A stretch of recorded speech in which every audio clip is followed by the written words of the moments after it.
welcome fellow cyberneticians and budding cyberneticians to Understanding Complexity, a Cybernetic Approach.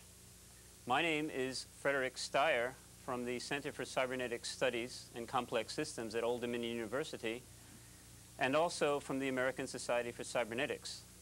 Today's program will explore some of the fundamental issues in cybernetics from both a historical and contextual perspective. We have with us today two of the leading cyberneticians, Professor Heinz von Foerster, emeritus from the University of Illinois, and Professor Umberto Maturana from the University of Chile. Today we would like to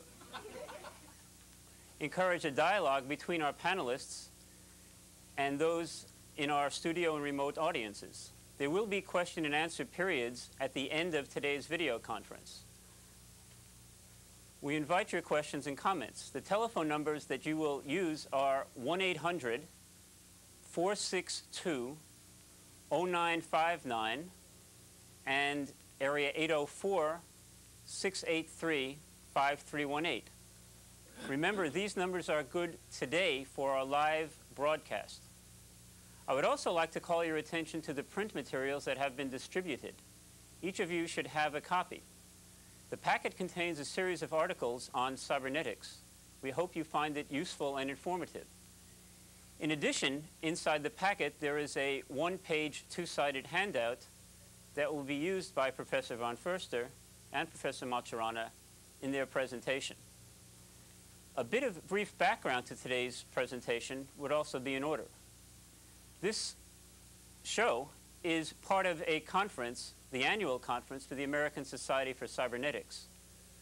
And it is part of the first day of that conference, where we traditionally introduce principles of cybernetics to those people who want to attend the conference, which is here in Norfolk and Virginia Beach, to those issues to allow them to participate in the entire conference.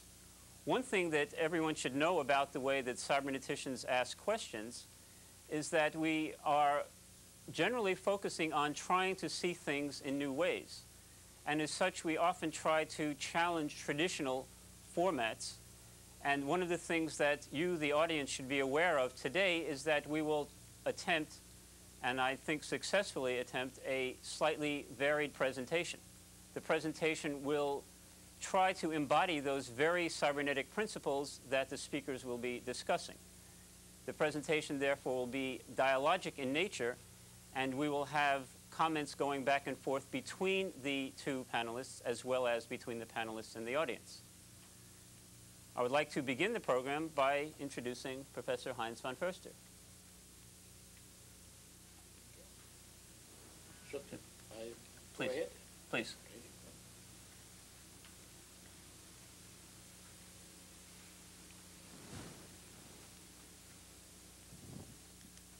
To get my umbilical cord straight, so the connection with the world is maintained.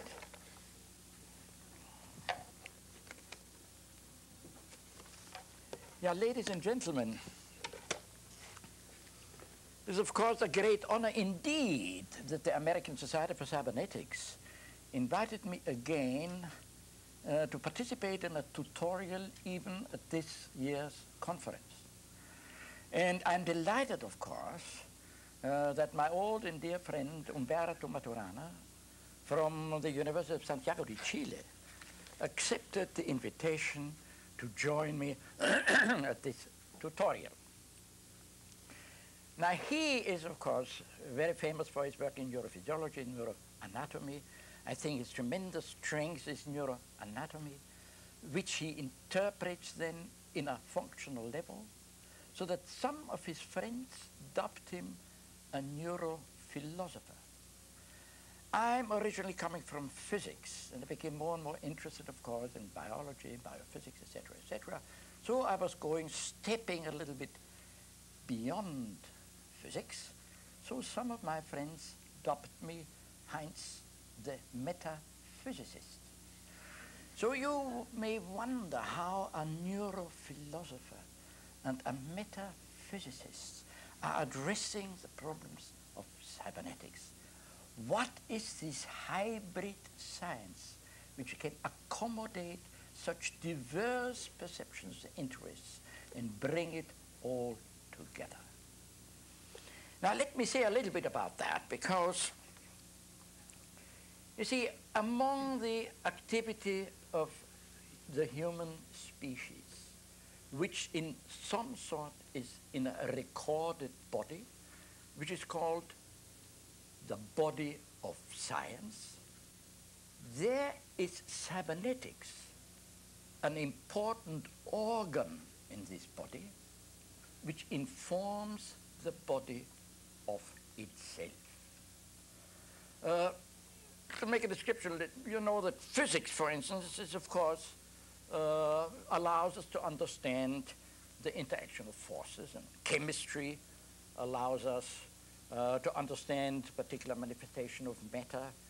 Psychology is, of course, allows us to understand some of the dynamics of the psyche, of the soul.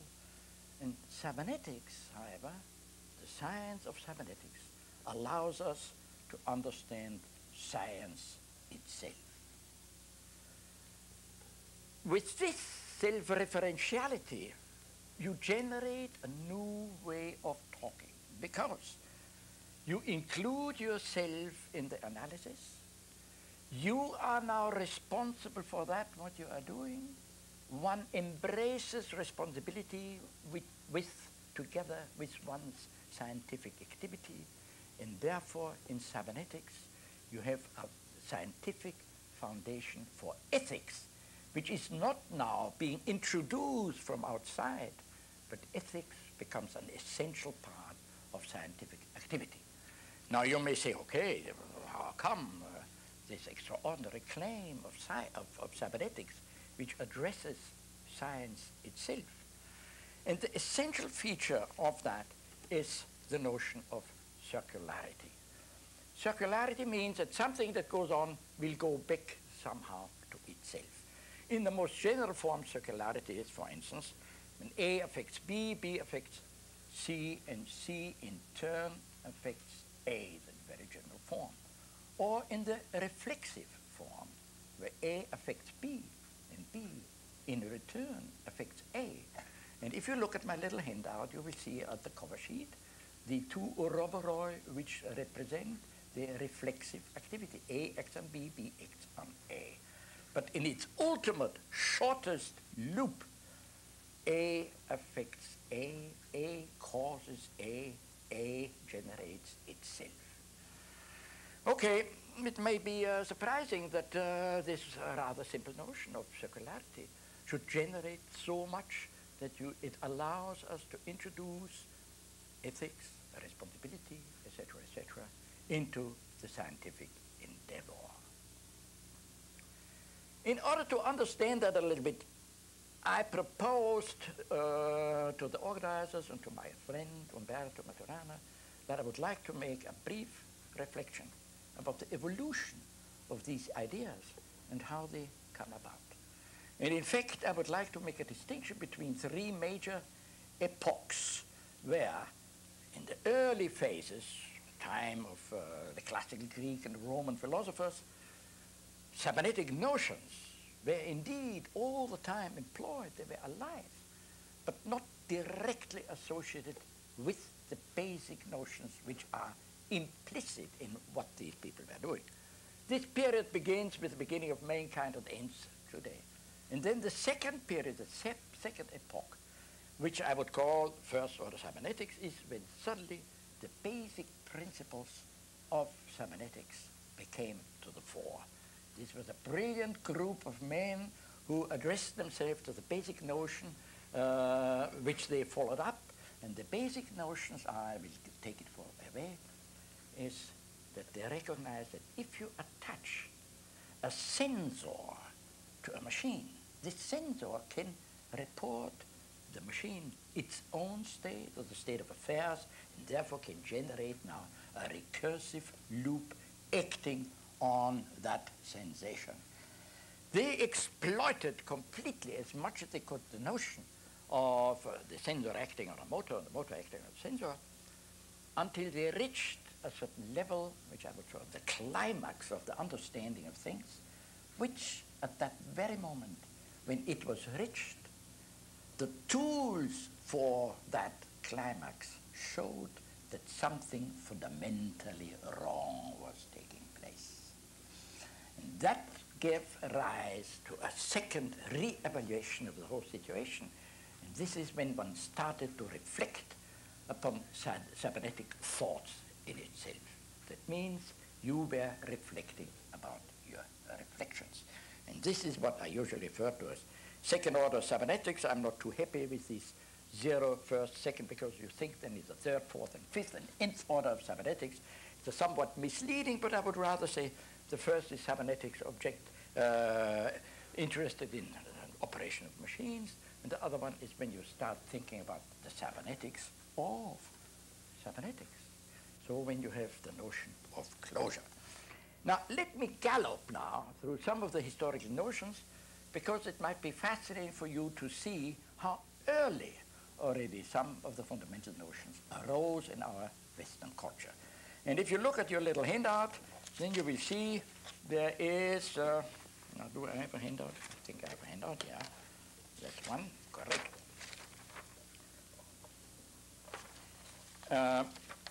You will see a table on page B to the left upper corner, where I suggested we could distinguish 3 epochs, as I said: 0th order cybernetics, implicit, cybernetic implicit, first order, where people recognized what are the cybernetic principles, and third, second order cybernetics, complicit. And I'm using the plicit syllable as in its Latin original meaning, which comes directly from to weave, to braid. So implicit is something which is braided into the braid, which is folded into the fold. Explicate is when you unfold, when you unbraid. And complicit, when you wave or weave different components into one major braid. Let me begin with the first level, and there are your 3 major conceptual contributions. And I distinguish between paradox, causation, and computation. And the early Greek representatives of these 3 fundamental notions was Epimenides, who was perhaps living at the 7th century BC. On the right-hand side on page C, you need a complete flow chart of the history. Most of you have a handout, I suppose, and you can see on side C a historical flow chart of the persons and people involved in cybernetic development. And let me go back now to the left-hand side where I talk about Epimenides on the paradox. Why is paradox so important in the cybernetic notions? Paradox always arises when you become self-referential, when you draw attention to yourself. You make a reflection upon yourself. But I said before, the essence of the development of cybernetics, that ultimately you act upon yourself, you make self-referential statement, you account for your own activities. The basis for ethical behavior is responsibility.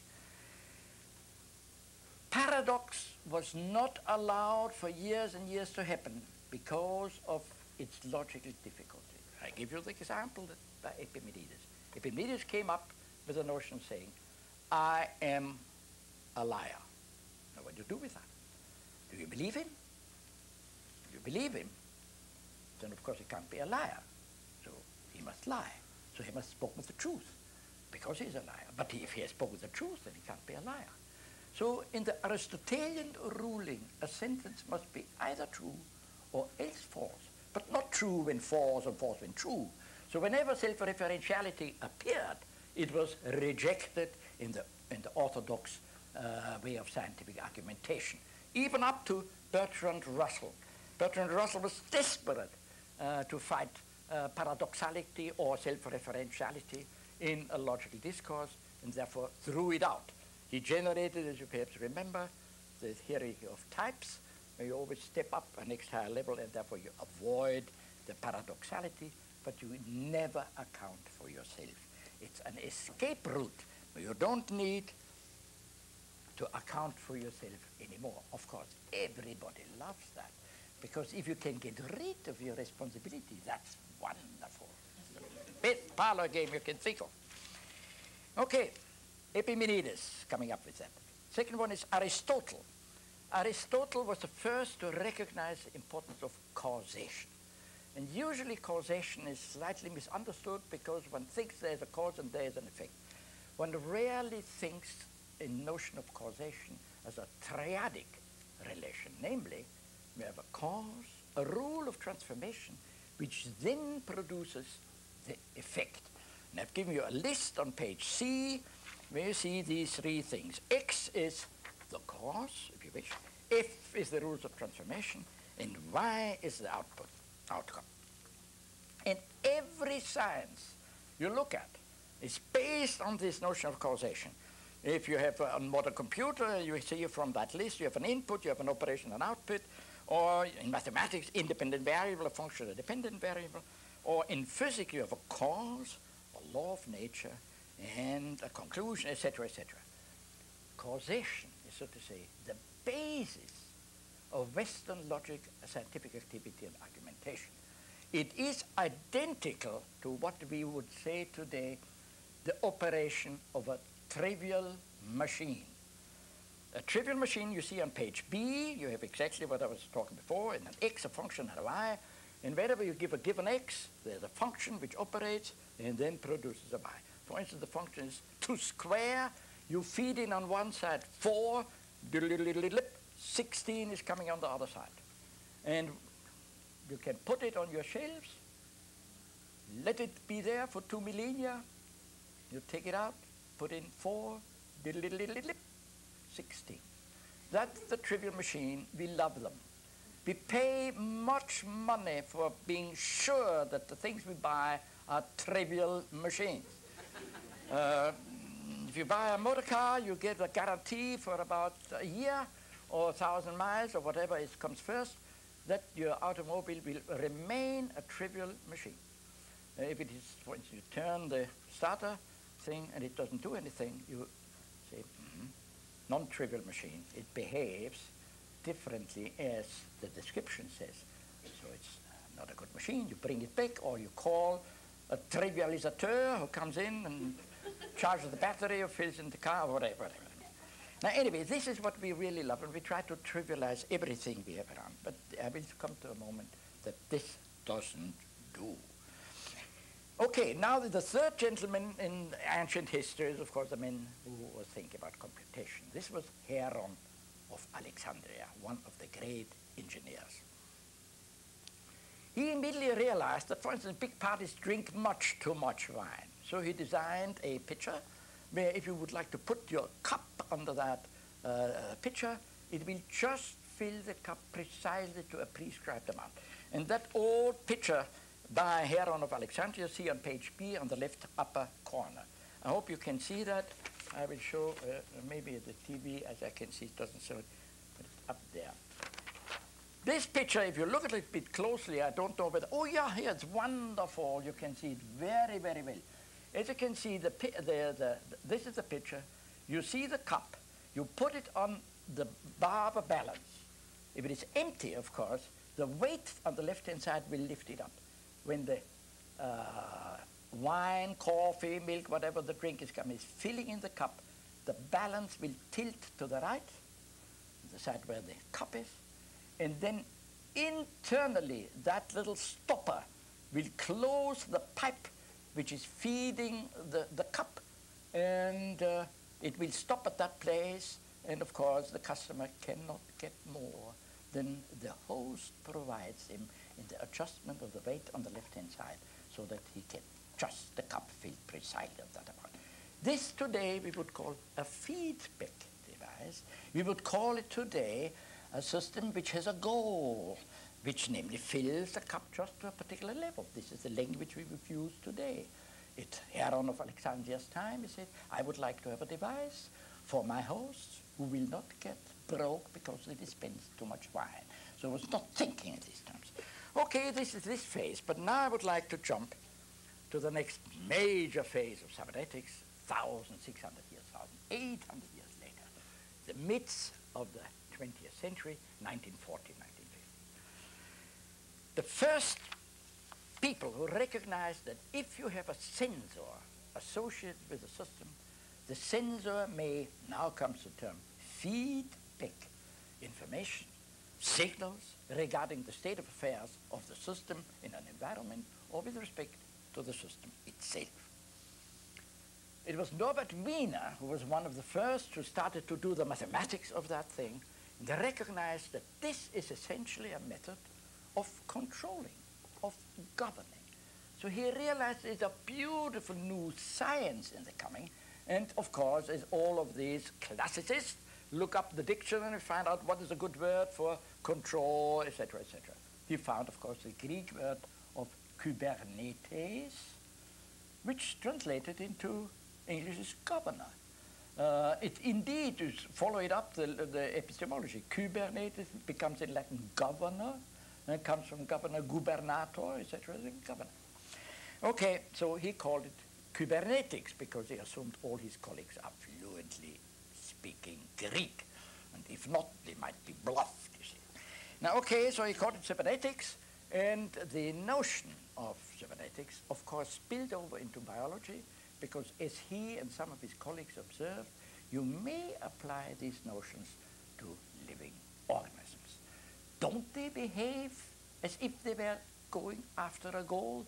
If you put a little food in the corner and would like to feed your cat, she will walk around in the room, and lo and behold, where will she end? She will end where the food is and take it up. So purposive behavior, goal-seeking behavior was attributed to living organisms. Said, aha, we begin to have an understanding of living organisms. And there were several tremendous boosts regarding this particular notion. And they came partly from theoretician, mathematician, John von Neumann, for instance, and another great man, Warren McCulloch. And you see these three people, Norbert Wiener, Warren McCulloch, and Gregory Bates, listed as first-order cybernetician. Now, Warren McCulloch developed a fascinating theorem which he could show would hold in all cases. And this theorem was based on an assumption that particular nerve cells would act exactly like a logical function. And indeed, you can make that interpretation very clearly. We understand from neurophysiology that nerve cells may react by an impulse coming to them. This is called a facilitatory reaction. Or they may stop a reaction by an inhibitory impulse. So you have a yes and a no at a single neuron, and therefore you can use that as an element, a logical element in a vast computing system. And this was the notion of a large logical computer being the brain as an example of that. And there, McCulloch, with one young mathematician, developed a fascinating theorem. They developed the following theorem. If you can describe in a finite number of words a particular behavior, it may be as complex as you wish, we will be able, we as McCulloch and Pitts, will be able to construct a nerve net, which is a logical machinery, which will perform precisely that behavior which you postulate the machine should behave. He proved that in a very general sense, and for many of the philosophers, epistemologists, neurophysiologists, machine people, this was the utmost you can get, because all the arguments that a machine can't do this, a machine can't do that, are wiped out with this observation. Why? Because if somebody says, a machine can't do that, you come and say, look, what is my machine unable to do? Please tell me. Your machine can't do diddly-dee, diddly-dee, diddly-dee. Thank you very much. When you say diddly-dee, diddly-dee, my theorem says I can construct a machine which does precisely that, what you say it can't do. So the arguments, machines can't do this, machine can't do that, has been eliminated. This one. Fantastic. Okay, very good. So we have solved the problem of mentation once and for all, because with the McCulloch-Pitts theorem. Now, the McCulloch-Pitts theorem, of course, rests on another fascinating theorem which was brought forth by a British mathematician by the name of Alan Turing. Alan Turing developed the famous notion of a Turing machine, which can be directly projected into the McCulloch-Pitts nets, or the McCulloch-Pitts nets could be directly represented by a Turing machine, which are so-called non-trivial machines. What is a non-trivial machine? A non-trivial machine is a machine which, when it carries out an operation, will change its internal state so that the next operation will be not exactly the way it was previously operated. So when you design this machine, it's a logical machine, it can do lots of things. But now, don't tell your friend how this machine is designed and ask him to find out what this machine is constructed of. You can show very clearly that your friend who will find out how this machine is constructed will have not only difficulties in finding out, he will unsurmountable difficulties to find out what that machine is. I've drawn for you on page B one of those non-trivial machines which had two internal states, where it flips back one to the other, from the one to the one, from the other to the one, and you could play with yourself the game when the machine is in state 1, and you give him B, it goes to beta, but then it switches into state 2, and then when you give B again, it goes into gamma, so it's not reproducing its previous responses. This little machine, if you build it for yourself at home, you don't tell your friend what the rules are, and you give it to him and say, find out how this machine works. He has to figure out, and I give you the number of how many possible machines there are. The number of possible machines is 2 to the power of 4 raised to the power of 4 multiplied with 2 raised to the power of 4 raised to the power of 4. So if he has a little computer which produces 1 billion machines in a microsecond, he will, with the age of the universe, not be able to figure out which machine that is. This is called transcomputational. All non-trivial systems are transcomputational, unanalyzable, and therefore unpredictable. I once made a little test amongst my friends, psychiatrists, family therapists, physicists, and asked them, do you think you are a non-trivial machine? All of my respondents said yes. Do you think others are non-trivial machines? Some of them said yes. Nevertheless, except that everybody of himself says he's a non-trivial machine, then we can be sure all of us are principally unanalyzable and principally unpredictable. And it is the very tools that evolved in cybernetics which show that this approach leads to unanalyzability and unpredictability. We have to take that seriously. In other words, if we trust the notion of causality, which means I can establish the transfer function, we build our buildings on conceptual sand. Where does this lead us? And fascinatingly enough, cybernetics has the solution for this very problem, and it is circularity. I have come through with my 30 minutes, and I would like to, since this is a biological problem, I referred to we, to us, to you. I propose that my colleague Umberto Maturana is now giving us a few answers or more problems regarding precisely this domain. Thank you so much for the moment. We'll be back.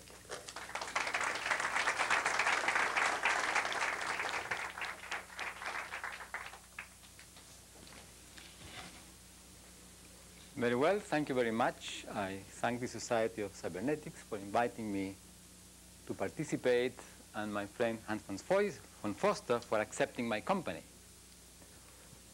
Now, I found that I was a cybernetician in a very funny way. And this was in 1972 when Stafford Beer went to Chile. Because as soon as he came to Chile, he said that he wanted to meet the famous Chilean cybernetician Humberto Maturana. And nobody knew of Humberto Maturana, less of all that he was a cybernetician. I did not know that I was a cybernetician. So that I'm a cybernetician is a gift given to me partly by Stafford Beer and then more fully by the Society of Cybernetics. And I thank the Society for this. Now, but why people could think that I'm a cybernetician? You see, once I was arrested and I was accused of belonging to the Christian Marxist party. And they asked me, why do you think that? I say, I do not belong to this party, I do not belong to any political party. And they said to me, but why does people think that you may belong to the Christian Marxist party? And I say, oh, it's very simple, I am a biologist. No, biologists are interested in human beings, living systems, human beings are living systems. Christians are interested in human beings, politicians are interested in human beings, so the connection is immediate. Well, I think that it is because I'm a biologist that I am a cybernetician. And in what sense? One of the questions that we biologists face is the question of understanding. We're always facing situations in which we deal with a system, which could be an organism. And what we want to do is to understand this organism. And to understand an organism, what we have to do is to look at this organism in its circumstances. Here we are observing this. And we look at the organism both in a domain of interactions and in its domain of constitution. And this is a very interesting double look, because you have to make it all the time if you are a biologist. If you're looking at behavior, that means the interactions of the organism with the medium, behavior, or if you're looking at the physiology, you're looking at two non-intersecting phenomenal domains, in the very sense that the phenomena of behavior cannot be reduced to the phenomena of physiology, and the phenomena of physiology cannot be reduced to the phenomena of behavior. And they cannot be reduced to each other for one very simple reason. One results from the other. Behavior results from the constitution of this system as a unity through its physiology in a domain of interaction. So you cannot reduce one to the other because one results from the totality arising in the physiology of the system. Now, this double look allows you, if you have it properly done, to discover a peculiar dynamics, which is how the physiology of the organism changes through its interactions, and how the interactions of the organism changes as its physiology changes. In the traditional view of science, with the attempt to predict, and I say traditional view, and this is also not an adequate statement because it refers to the modern view, the traditionally modern view of science, concerned with prediction, as one wants for prediction the organism to be a trivial machine, then the little that you understand the physiology, you easily project on the behavior. and the regularities of the behavior appear to you as, of course, being directly correlated with the physiology that you know. So you don't see that you're looking at two domains. Yet, if you are doing biology seriously, you are looking at two domains. But when you speak about what you speak, you don't see necessarily that you're looking at two domains.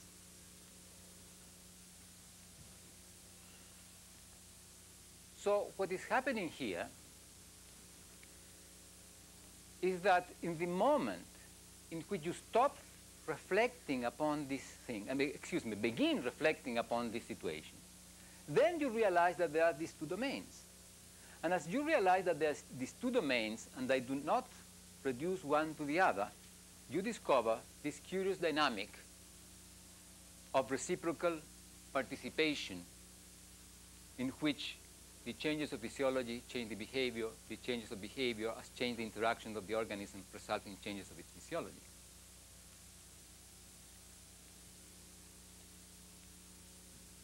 And you discover that whenever you ask questions in one domain, physiology for example, and listen the answer in the behavioral domain, you have a paradox. And vice versa. Whenever you ask question in the behavioral domain and you listen to the answer in the physiological domain, you find a paradox.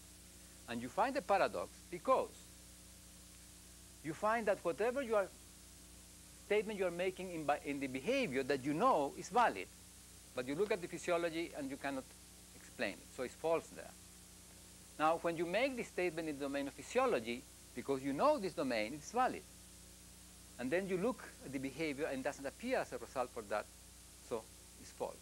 So paradoxes also arise not only in self-referential situations, but also when one knows two domains and one makes a statement in one domain and listens for it in the other, and vice versa. But this situation of these two domains is very interesting because it also has to do with two attitudes that you can adopt in your concerns. You can be concerned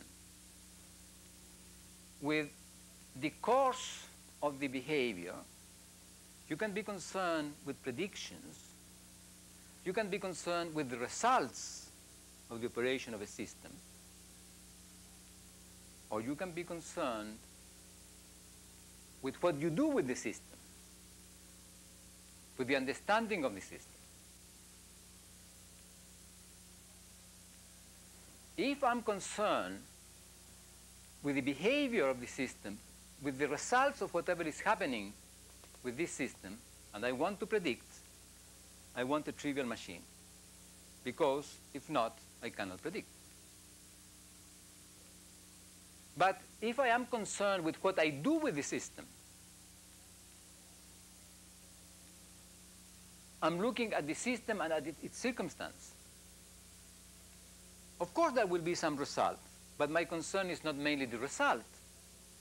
Then I'm not mainly concerned with the prediction. I'm concerned with what I'm doing with the system. I'm concerned with understanding.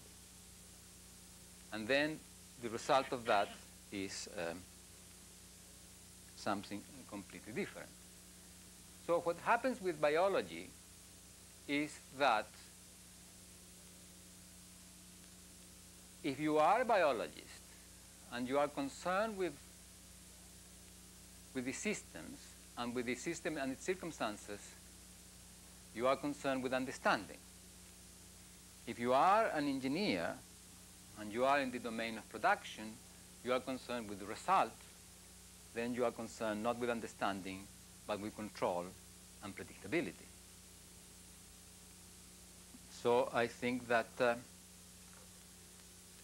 that is a look in this domain of of systems which allows you to discover the non-triviality and allow the non-triviality of systems to be there if you become interested in understanding and not in prediction.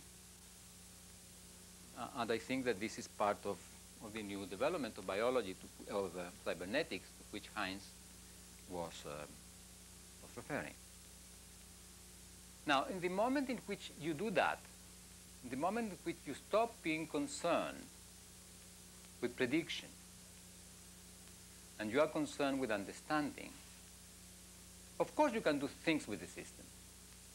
If you understand its dynamics, if you understand its relations, if you have this double look, you can do certain things so that the dynamics of the system go one way or another. But then you begin to see the participation that you have as an observer in the process of understanding. And there is where this other domain of cybernetics appears, in which the second order cybernetics, in which the observer is part of the system.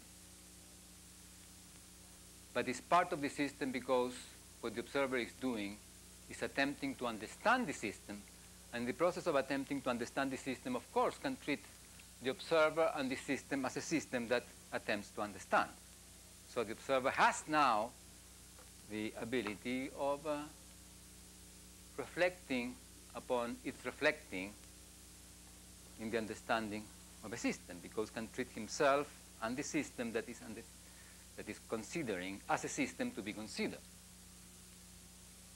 So I think that it is in those terms that the concern of biology enters in this domain.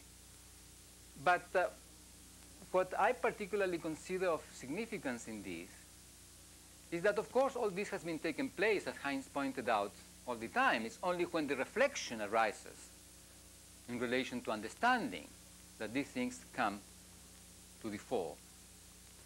And that reflection in relation to understanding comes in the moment in which one is willing to consider the phenomenon of understanding, or the phenomenon of cognition, as a phenomenon that could be the result of the operation of the system and not a property of the observer.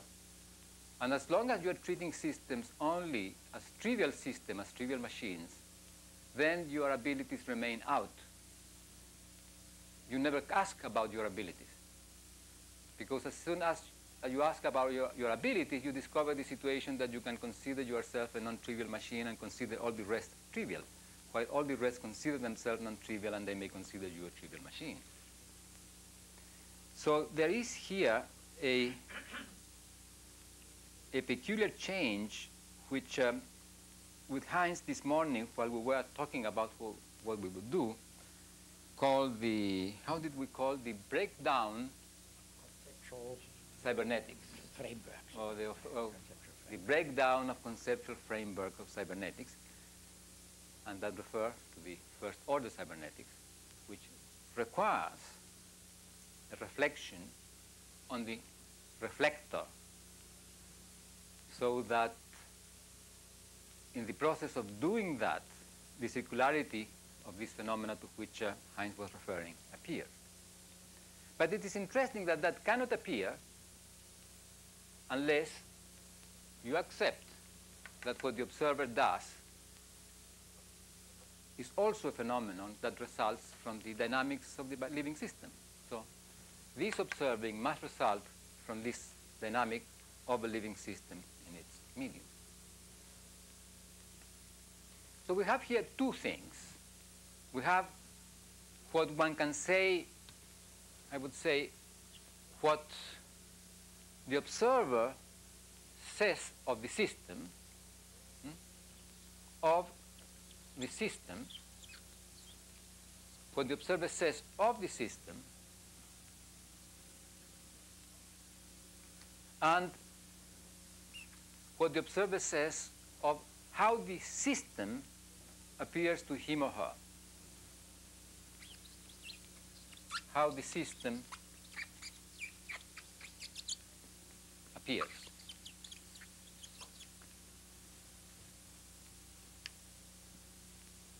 And these two dimensions, or these two distinctions, can only arise in the moment in which you stop having a reductionist look and you realize that there are these two phenomenal domains that cannot be reduced one to the other. And that you can only do in the moment in which you accept in one way or another that the system you're dealing with is a non-trivial machine. Because if you think that it's a trivial machine, you're always in the position in which you assume that by understanding its constitution, you can always understand the domain of interaction. That means the input-output functions of trivial system, because this is the way in which you could analyze it. If you know the input-output relation in a trivial system, then you know how the system is done. You can analyze it in the terms that Heinz was stating. So one of the things that happens in this history, and which I consider is fundamental in this second-order cybernetics, is that the distinction of what one says of the system and how the system appears to the observer is maintained, is not lost of sight, is handled in the proper manner. Now, can one say anything how the system operates? Can one say things of the system? Well, I suppose that one can if one puts an if. Because what one says is, if such and such and such is the case, then I have a system which will have such and such characteristics in its operation. Now, if I have a system, in this process I have brought forth a system in my distinctions, then I look at it and describe it, then of course what I have at hand is how the system appears to me. Now, when I come to analyze it, if I am a biologist and come to analyze this system, I find myself with a non-trivial system, with a non-trivial machine. So through its analysis, through its decomposition, I cannot, only through that, claim anything about how the system will behave. I have to have this double look. But if I have this understanding, I know that this system is a non-trivial machine. I know that I cannot analyze it, not through its input-output relation, not knowing through its physiology how it will appear in its operation in a domain of interactions. I cannot claim control, I cannot claim predictability. All that I can hope is understanding. That means all that I can hope is to make some relation between what I see in the structural dynamics of the system and how the system operates in its circumstances, and do this. Now, I claim myself that indeed this is what we always do. Of course, there are occasionally some trivial systems around which are particularly systems that have been designed specially. But most of the systems that we find are non-trivial, particularly, of course, if we are dealing with living systems, with human beings, animals, plants. These are non-trivial systems. So we cannot expect that we can predict what will happen to them. And if we cannot expect to predict what will happen to them, the idea of control, that means of determining the outcome of the operation of the system by doing something to the system, of course, cannot be held. So the most that we can do is to look at the whole situation, observe the system in its circumstances, and play back and forth, and make an assessment of what can we do, or what do we want to do with that system so that something happens. Now, I have used as an example, especially thinking in terms of cybernetics, what the captain of a ship, the helmsman, the person that controls the rudder, does, or how the training of this person takes place. Because we treat this person as easily as the controller of the path of the ship. You are in a boat, you have access to the rudder, either with a wheel or with a stick, and you do things such that the boat enters port, and you guide it to a particular place where you can stop. And you say the helmsman controls the path of the boat. Now, I say that this is not so. I say that what is happening is that the boat is drifting. All the time. The boat has certain shape, meets the wind, meets the waves, the current, and goes following a particular path, which is a path that is arising in this encounter of the boat, or you cannot, oh, you can erase here. Can you erase? I don't know. It doesn't matter. Following a particular path that arises moment after moment in this encounter of the boat with its structure, with the shape it has in the whole boat, the position it has in the rudder, and so on, which constitute its structure.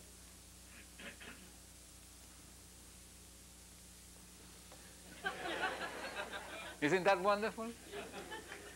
This is the magic of desire. You want clear it. Here you have this system in a situation which is adrift, interacting in a medium and changing accordingly to the history of its interactions. It's adrift. So the boat is drifting. And what the helmsman does, the person that handles the wheel does, is to change the shape of the boat, to change the structure of the boat. How do you change the structure of the boat? You move the wheel in one direction, so the rudder twists in one way. Here is the boat from the behind. Here you have the rudder that can be twisted and go in this other direction. And as you do that, as the shape of the boat changes, the manner it encounters the waves, the current changes. And if you do something with the sails too, the manner it encounters the wind changes. And as the manner it encounters the wind and waves and current changes, the path of the drift changes. Now, how does the person that is driving this boat do this? By looking at the circumstances. This fellow is here, looking. So looks at the system, its structure. You have here access to the wheel, the structure, and the circumstances, the waves and the wind. And by some assessment of the circumstances, makes a change in the structure. As the structure changes, the drift changes. And the captain, the helmsman, continues looking, makes another assessment of the circumstances, and makes another structural change, and the path of the drift of the boat changes again in a new manner. So what the helmsman is doing is operating on the structure of the boat so that the drift changes according to his or her desires in terms of his or her understanding of the circumstances in which the boat is. And the person that learns to be a helmsman, a captain of a boat, spends many years doing only that, learning about the structure of the boat and about how to look at the circumstances, so that through an assessment of the circumstances, he can change the structure of the boat such that the boat drifts in a manner that satisfies his desires. Now, if we call that control, okay, we could call that control, but what we should be aware of is that by calling that control, we are bringing forth a whole dynamic of reflection which has to do with the belief that one can determine what happens to the system in terms of the observer specifying its course. In circumstances that the observer does not specify the course, the observer modifies the structure, and the course that the boat follows goes on being adrift.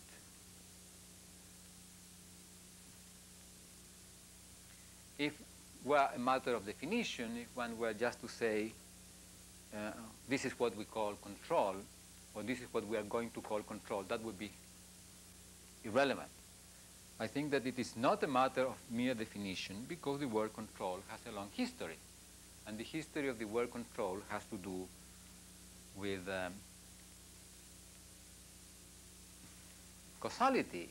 And the notion of causality has to do with the belief that one can determine what happens to a system by acting upon it. And so one is blind to the fact that one cannot determine what happens to the system by acting upon it. The only thing that one can do is to trigger in it some change determining in its structure, or in this particular case, you can trigger some change determining in this dynamic of relation between the system and its circumstances. So I think that it is not trivial to use one expression or the other. But I think that the fundamental change that, in a way, I consider at least of significance in the domain of cybernetics, and particularly in the second order cybernetics, is this change from attention in the outcome to attention in what the observer does.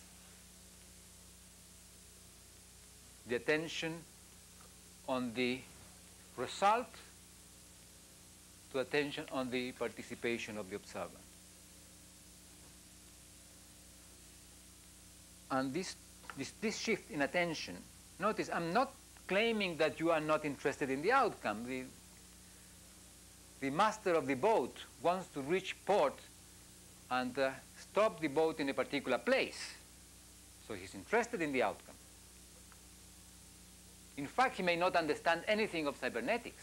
He just operates looking at the circumstances, changing the shape of the boat so that the drift goes one way or another. But in the process of explaining these phenomena or handling systems, there is a very great difference, because in one case, one goes on acting as if one, as an observer, were an independent participant. Perhaps somehow like a god that can specify what happens to a system. In the other case, by looking at what you do, then you discover that you are a participant, that your desires enter in what you do, and that you don't specify what happens with the system, but you modify elements of the circumstances so that the drift, in this case of the boat, goes on, but the drift follows a path that has to do with your desires as an observer. Now, awareness of one's desires is what constitutes responsibility. And I shall end here, because it's 2 o'clock and we're supposed, according to plans, to stop now and rest for a while.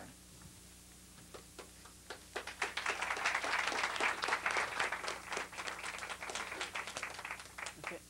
I would like to thank both Professor Van Foerster and Professor Maturana for this stimulating introduction to first and second order cybernetics, and ask that we take a 10-minute break now, so we will begin again with our dialogic portion of our teleconference in precisely 10 minutes. Thank you.